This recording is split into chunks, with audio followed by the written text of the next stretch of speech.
Hello and welcome back to Patriot Contraptions. Today we're adding a wiper blade to the 37A snowblower to make it run better. Let's get into the build.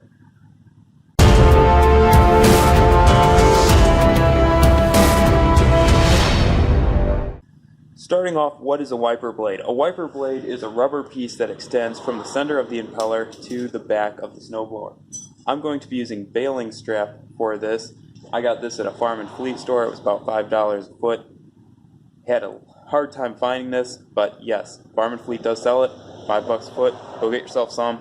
Should be a big improvement. I also got this section of bracket material, and what I'm going to do is I'm going to drill this out so I can sandwich the baling wire, or baling strap, excuse me, in between this and the impeller. Just a little bit better of a fit there.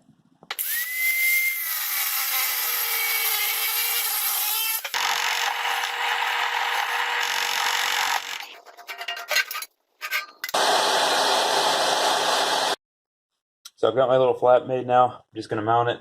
I'm doing this with the bolts facing in.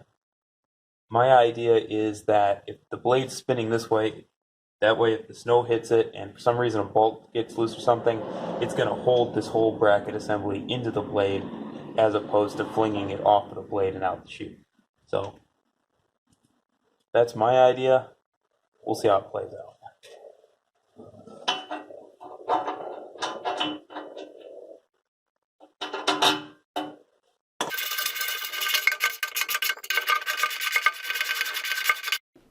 With the baling strap firmly mounted in place, I spun the auger several times, each time taking off a little bit of the strap until it was right up against the back of the snow thrower, thus removing all that extra room that we originally had between the auger and the rear of the snowblower. This will allow the snow to exit smoothly through the chute and not clog in the gap anymore. Thanks for watching. If you enjoyed this video, please be sure to subscribe to my channel for more like it. And as always, Patriot Contraptions, hoping you have a fantastic day, and I'll see you in the next episode. What?